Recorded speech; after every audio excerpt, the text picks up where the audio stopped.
하나님 말씀은 우리 다니엘서 한 부분 더 보도록 하겠습니다. 다니엘서 6장 19절에서 23절, 구약 1244페이지입니다. 다니엘서 6장 19절에서 23절 말씀입니다. 우리 한 절씩 교도하도록 하겠습니다. 19절. 이튿날에 왕이 새벽에 일어나 급히 사자굴로 가서 다니엘이 든 굴에 가까이 이르러서 슬피 소리질러 다니엘에게 묻되, 살아계시는 하나님의 종 다니엘아, 내가 항상 섬기는 내 하나님이 사자들에게서 능히 너를 구원하셨느냐 하니라. 다니엘이 왕에게 아뢰되, 왕이여 원하건대 왕은 만수무강하옵소서. 나의 하나님이 이미 그의 천사를 보내어 사자들의 입을 봉하셨으므로 사자들이 나를 상해하지 못하였사오니 이는 나의 무죄함이 그 앞에 명백함이오며, 또 왕이여 나는 왕에게도 해를 끼치지 아니하였나이다 하니라. 같이요. 왕이 심히 기뻐서 명하여 다니엘을 굴에서 올리라 하매, 그들이 다니엘을 굴에서 올린즉 그의 몸이 조금도 상하지 아니하였으니 이는 그가 자기의 하나님을 믿음이었더라. 아멘. 지금 우리 다니엘을 우리가 봤는데요. 다니엘서에 나온 내용을 우리 다니엘을 중심으로 좀 정리를 좀 하고 싶습니다. 지금 이제 다니엘서는 하나님은 역사의 주관자이시고, 그런 역사를 주관하시는 그 하나님이 어떻게 역사를 운행할 뿐만 아니라 그 가운데 하나님의 백성들을 돌보시고 인도하시는지, 그리고 그런 이 바벨론 포로로 끌려간 그런 상황 가운데서도 어떻게 하나님이 하나님 자신을 드러내는지를 이 다니엘서를 통해서 우리가 이제 배우게 됩니다. 그리고 다니엘이라는 이 개인의 입장에서 보면은 어렸을 때 요시야의 부흥에 의해서 은혜를 받습니다. 이 어린 시절에 유치부서 또 유초등부 시절, 주일학교 시절에 하나님의 은혜를 이제 받게 됩니다. 그리고 그러기 때문에 어려서부터 그는 율법에 따른 정말 철저한 교육을 주일학교 때 이제 교육을 받게 돼요. 그러나 안타깝게도 이제 10대 때 이제 바벨론 포로로 이제 끌려가서 원치 않는 포로 생활을 이제 하게 됩니다. 하나님을 그렇게 섬겼음에도 불구하고 그의 삶은 정말 힘들었던 종됨의 이제 삶을 이제 살게 되는 것이 이제 다니엘입니다. 그러니까 환경이 굉장히 척박하죠. 환경이 정말 어떻게 보면은 하나님을 섬길 수 있는 환경이 아니에요. 신앙생활하기에 낯설고 자유롭지 못하고 종되고 본토의 삶도 아니고 타향살이고, 그런 우리가 보면 아주 악조건 속에서 이 다니엘이 이 10대를 보내게 됩니다. 물론 그렇다고 다니엘이 포로로 끌려가기 전에 이스라엘이 아주 신앙생활하기 좋은 환경이었느냐? 그렇지만도 않았죠. 우리는 그것을 또 나중에 우리 예레미야서를 통해서 이제 볼 겁니다. 근데 그 바벨론 포로로 끌려가기 그 전에 어떻게 보면은 거의 한 10년 동안 요시야 이후로 지금 뭐냐면 굉장히 이스라엘 백성들이 급속도로 타락을 해요. 종교적으로나 정치적으로나 도덕적으로 급속도로 타락해가지고 예루살렘 성전에 온갖 우상 당제가 다 있어져요. 심지어 예루살렘 성전의 온갖 벽에도 우상의 형상들이 아주 가득 차는 그런 아주 정말 어두운 그런 이 이스라엘의 그런 영적 상태를 이제 경험하게 돼요. 그러면서 이제 바벨론 포로로 이제 끌려오게 됩니다. 그러니까 아주 어렸을 때 부모에게서 잘 이렇게 신앙교육을 받고 정말 어린 시절 그 주일학교 시절을 잘한 다음에 실질적으로 요시야 시대가 끝난 다음부터는 굉장히 급속도로 나라가 이제 어두워집니다. 그리고 포로로 끌려가요. 근데 다니엘은 그런 가운데서도 정말 지금 오늘 우리가 6장 한 부분 읽었습니다만 포로로 끌려간 그런 가운데서도 총리가 되고 또 총리가 되는 것으로만 높은 자리에 올라간 게 중요한 게 아니잖아요, 우리들은요. 그 가운데서 그 주변 사람들을 감화감동시키고 그 주변 사람들에게 하나님을 보게 하고 주변 사람들로 하여금 하나님을 하나님 되도록 고백하게 하는 것이 그게 중요하잖아요. 그죠? 높은 자리에 됐다, 뭐 대통령이 됐다, 총리다 그런 게 중요하지 않고 그가 그 자리에서 얼마나 하나님의 영광을 드러냈는가. 그게 중요하잖아요.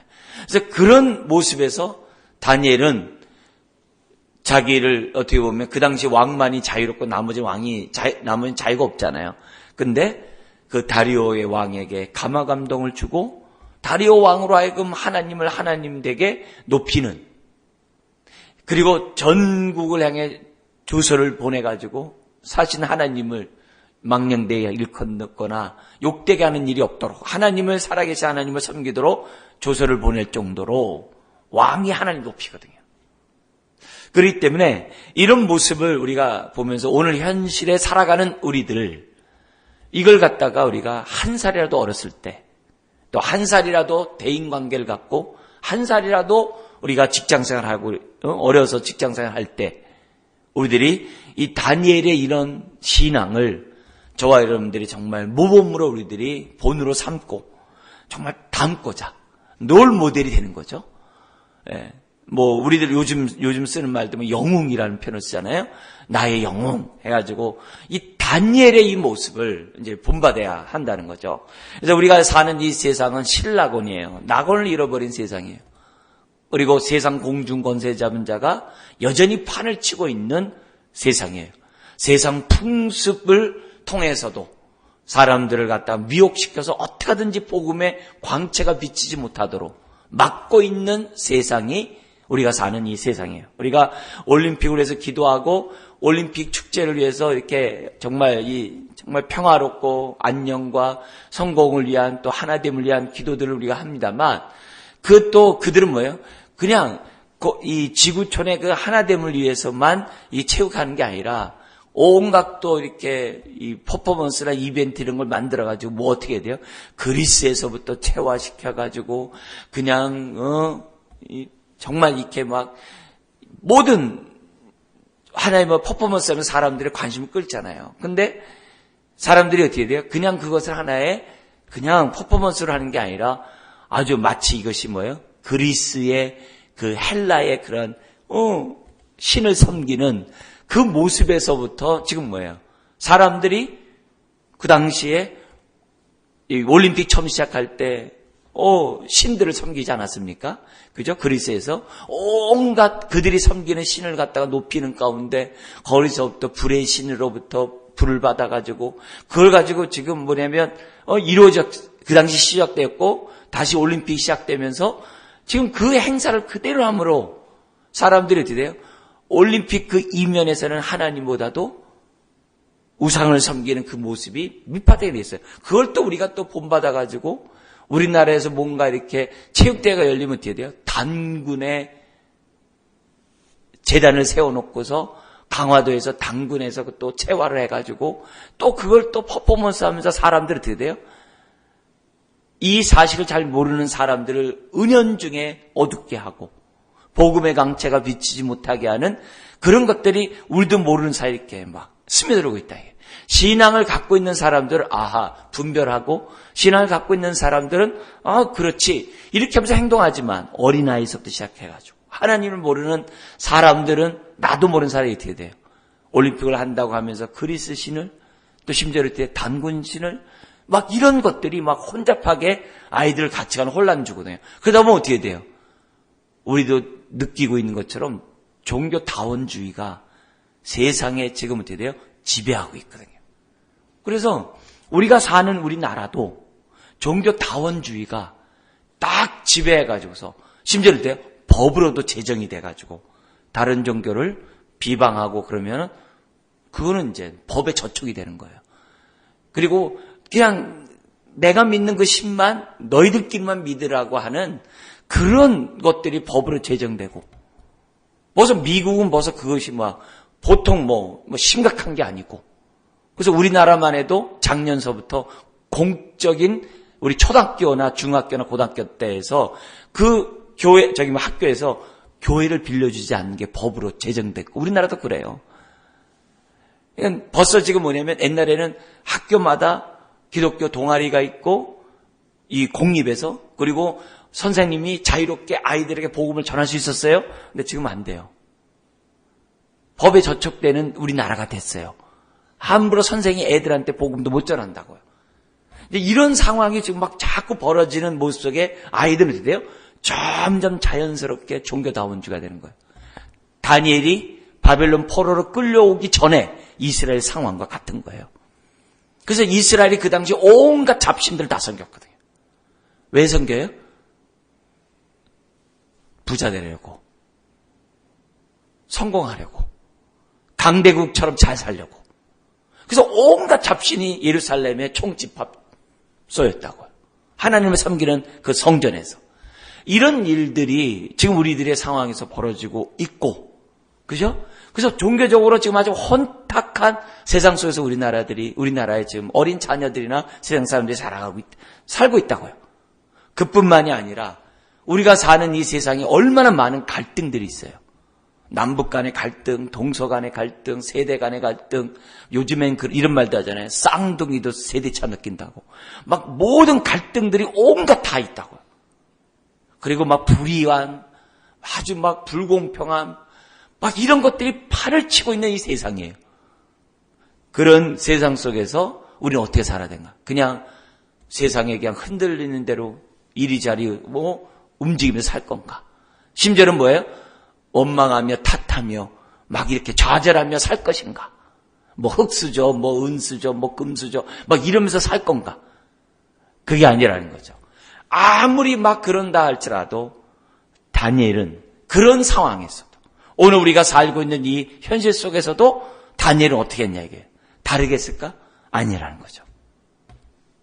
다니엘이 그 당시에 신앙생활 했던 것처럼 똑같이 다니엘이 그렇게 했을 거라는 거예요. 그걸 우리가 생각해야 돼요.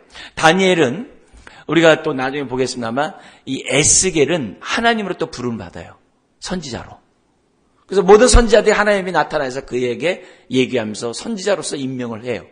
그런데 에스겔 같은 경우는 2차 바빌론 포로 때 끌려왔거든요. 그래서 포로에 끌어온 사람들에게 위로하고 격려하기 위해서 하나님이 어떻게 돼요? 그리고 앞으로 역사를 어떻게 할 것인지를 에스겔을 통해서 알려주세요. 그래서 포로의 거민들에게 위로와 소망을 주면서 믿음으로 살게 해요. 그리고 그걸 거민들에게 알려줘요. 근데 다니엘은 하나님으로부터 처음부터 뭐예요? 선지자로 부름받았다는 게 없어요. 다니엘이 우리에게 보여준 첫 번째는 뭐냐면은 1장에서부터 시작된 다니엘의 모습은 뭐냐면 뜻을 정하는 것부터 시작을 해요. 이건 오늘 우리들에게 굉장히 시사하는 바가 커요. 뭐냐면 남들처럼 환상을 못 보고 남들처럼 예를 들어서 내가 너를 갖다가 선지자로 세우겠다 이런 것이 없어도 우리가 하나님의 선하시고 기뻐하시고 온전한 뜻을 분별한 가운데 우리가 어떻게 돼요? 다니엘처럼 하나님의 뜻 가운데 살겠다라고 작정하면 하나님의 부어주시는 은혜가 다니엘처럼 있다는 것을 우리들에게 보여주고 있거든요. 그러니까 우리들이 신앙생활하면서 하나님의 뜻을 잘 알고 그 뜻대로 이루어지기를 우리가 믿고 내 삶 속에서 막 어지러운 이 현실 속에서 막 정말 막 불의한 이 세상 속에서 막 불평등한 세상 속에서 어두운 세상 속에 살아가고 있다 할지라도 우리가 어떻게 돼요? 다니엘처럼 뜻을 딱 정하면서 우리가 살아간다고 한다면은 내가 있는 그곳에서 우리는 어떻게 돼요? 다니엘처럼 하나님의 영광을 드러내는 저와 여러분들이 될 수 있다는 거예요. 그런 의미에서 다니엘이 어떻게 하나님 앞에서 또 그리고 또 주변에 있는 이웃과의 관계에서 지체와의 관계, 주변 사람들과 관계에서 그리고 자기 자신과의 관계에서 어떻게 그가 정말 뜻을 정하고 신앙생활을 했는지 우리가 한번 잠깐 좀 요약을 하기로 원해요. 이렇게 세 가지로 보는 이유는 다른 게 아니라 성령의 9가지 열매가 뭡니까? 하나님과의 관계에서 사랑과 희락과 화평을 맺잖아요. 지체와의 관계에서 오래 참음과 자비, 참는 게 능사가 아니라 자비를 베풀어야 돼요. 사랑을 베풀어야 한다는 거죠. 근데 사랑을 베푸는 것으로 베푸는 것이 말로만 하는 게 아니라, 마음만이 아니라, 태도만이 아니라, 뭐예요? 실제적으로 그에게 뭐예요? 행동으로 보여줘야 돼요. 예. 그래서 오래 참음과 자비와 양선. 양선이 뭐냐면 행동으로 보여주는 거거든요. 그게 지체와의 관계. 그 다음에 나와의 관계에서 뭐예요? 충성과 온유와 절제가. 성령의 9가지 열매거든요. 그래서 성령의 정말 이 9가지 열매를 맺으면 정말 성령 충만하고 성령의 인도를 받고 주님의 주님 되심을 정말 믿고 있는 사람들은 하나님이나 사람과의 관계나 자신과의 관계에서 이게 균형 있는 열매를 맺게 돼 있어요. 동시다발적으로. 그런 의미에서 이 다니엘의 모습도 한번 보자는 거죠. 하나님과의 관계에서 우리들이 어떤 모습이었냐면 그런 이 하나님과 관계에서 3가지 특징이 나와요. 뭐냐면 하나님의 주권을 철저히 믿었어요. 하나님의 주권. 하나님의 모든 것을 주관하신다는 거죠. 하나님이 통치하신다는 것을. 다니엘은 뭐냐면 믿었어요. 그러니까 믿었으니까 뭐래요? 하루에 3번씩 기도해요. 지금 6장에서도 지금 이 모함에 의해서 정말 왕 외에 다른 신을 섬기면 사자굴에 들어가도록 30일 동안에 그런 미끼를 갖다 던지지 않습니까? 근데 그런 것을 알고서도 6장 10절에 한 장 넘겨보시면 6장 10절에서도 뭐냐면 다니엘이 이 조세의 왕의 도장이 찍힌 것을 뭐예요? 알고도 예루살렘을 향해 하루에 3번씩 기도했다 이게. 이렇게 할 수 있는 이유는 뭐예요? 그건 뭐냐면 하나님이 세상을 통치하고 있다는 사실을 다니엘이 믿었기 때문에 하는 거예요. 오늘 우리도 마찬가지예요. 막 어지럽고 힘들고 막 고통스럽고 아주 괴로운 현실 속에서도 우리는 뭐예요? 하나님의 주권을 믿어야 돼요. 이렇게 믿는 사람이 뭐 하는 사람이 돼요? 다니엘처럼 기도의 사람이 돼요. 그뿐만이 아니에요. 그는 주권을 믿을 뿐만 아니라 그분에 대해서 어떻게 돼요? 자기 삶을 의탁하는 또 하나님이 자기 삶을 인도할 것에 대한 그 믿음을 하나님의 그 신실함을 다니엘은 믿었다는 거예요.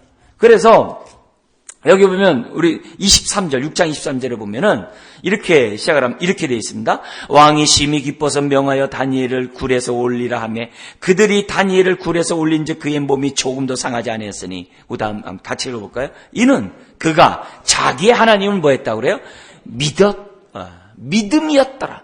이미 다니엘은 자신의 세 친구가 풀무불에 들어갔다가 건진 사건을 알아요. 건진 사건을 알아요. 그는 벌써 뭐예요? 눈으로 봤어요. 그렇지 않아도 하나님을 믿었는데, 하나님을 신뢰했는데, 신실하신 하나님 앞에 자기 모든 것을 맡겼는데, 풀무불 사건은요, 사자굴에 들어가서도 뭐예요? 풀무불에서 살리셨던 하나님, 사자굴에서도 자신을 어떻게 돼요?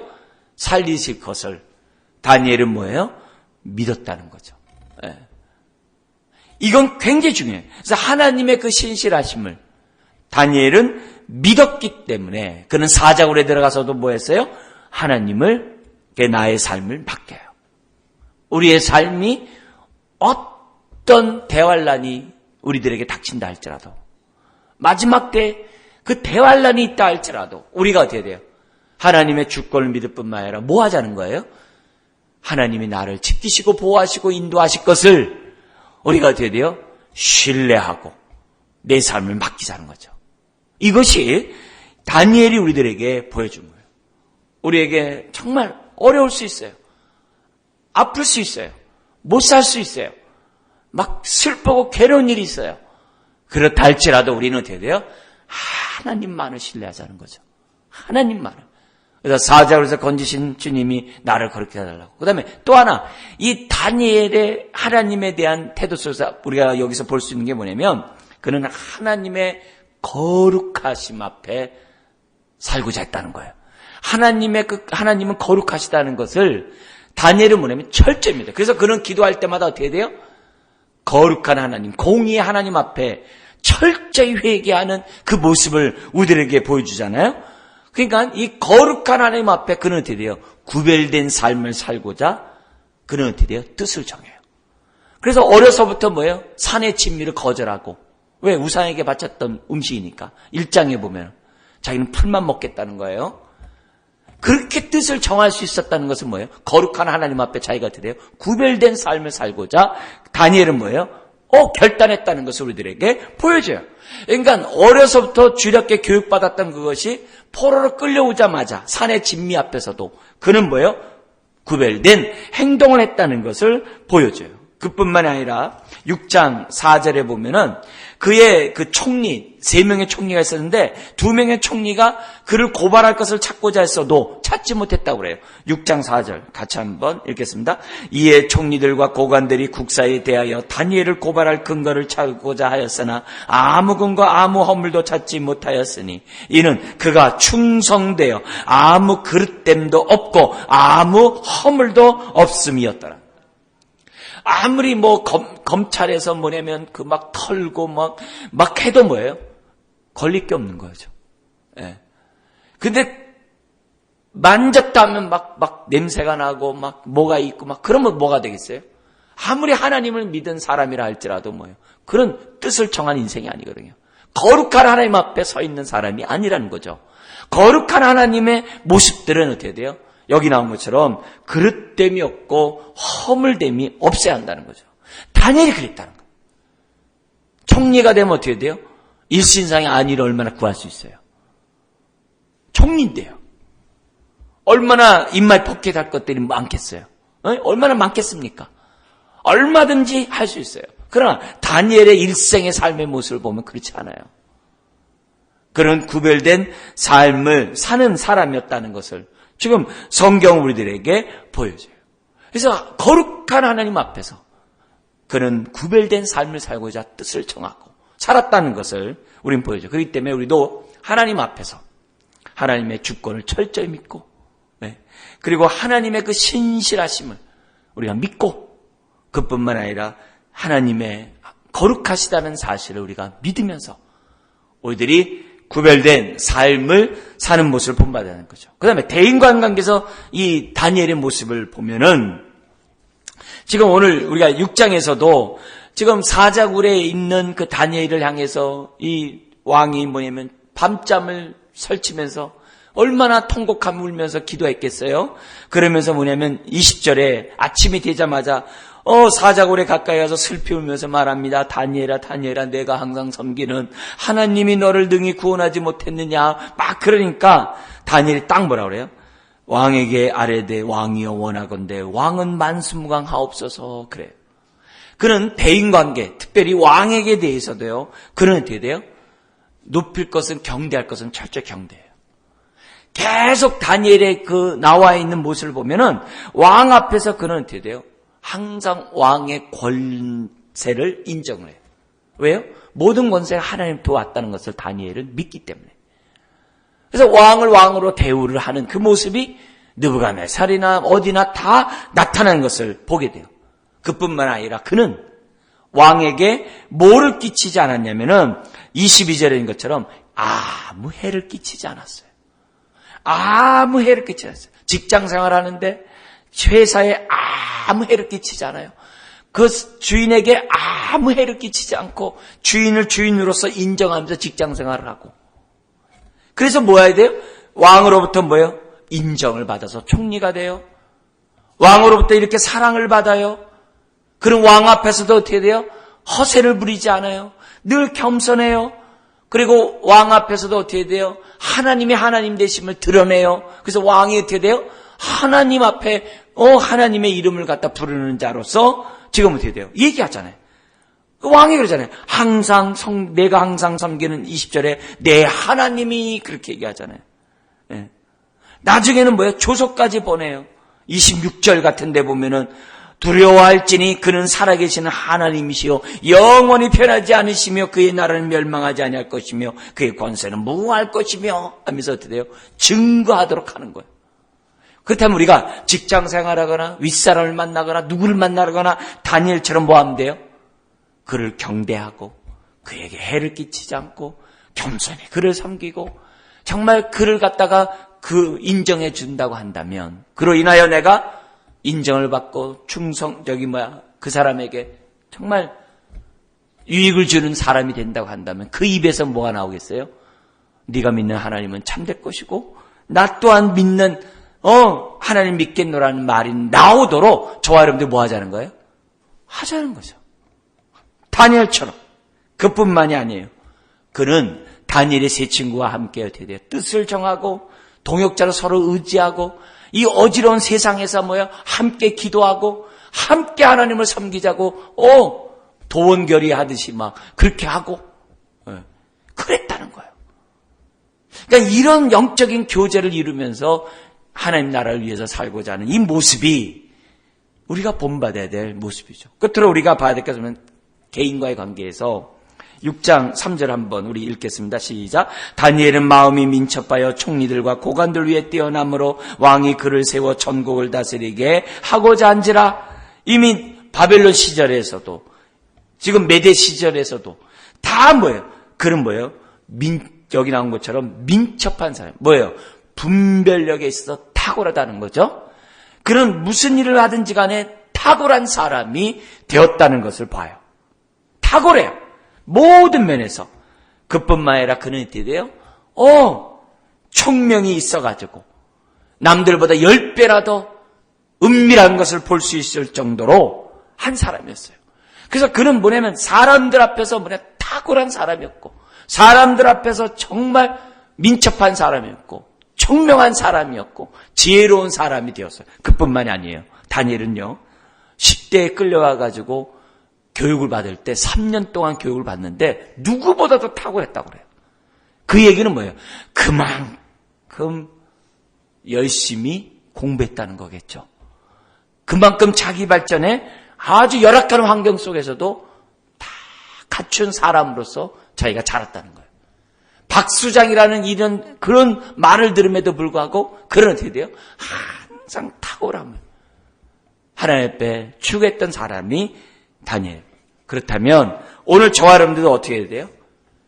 어려운 환경, 종교다원주의, 여러 가지 막 신락원, 복잡한 상황 속에서도 그런 사로잡혀 온 자라는 꼬리가 붙어있는 사람이었어도 많은 학대와 차별을 받는 상황에서도 대적자들이 죽이려고 으르렁거리는 상황 속에서도 정권이 몇 번 바뀌는 상황에서도 그런 어떻게 돼요? 하나님을 높이는 자로서 살았다면은 오늘도 저와 여러분들도 하나님께 기도하면서 나도 이렇게 되게 하여 주옵소서. 우리 기도하는 저와 여러분 되기를 주의 이름 축원합니다. 기도하겠습니다. 하나님 아버지, 우리가 사는 이 세상 속에서 우리 가정이나 직장이나 교회나 학교에나 어떤 공동체에 속해 있다 할지라도 비록 열악하고 어둡고 깜깜한 상황에서도 사람을 탓하거나 환경을 탓하거나 여건을 탓하는 것이 아니라 다니엘처럼 하나님 앞에 뜻을 정하고 다니엘처럼 살아가는 우리 모든 사람 되게 하여 주옵소서. 오늘 뜻을 정한 주의 자녀들에게 주여 기름을 부어 주시옵시고 성령 충만케 하시고 성령의 열매를 맺어가며 하나님의 하나님 되심을 드러내는 우리 모든 사람 되게 하여 주옵소서. 믿사오며 예수님의 이름으로 기도드리옵나이다. 아멘.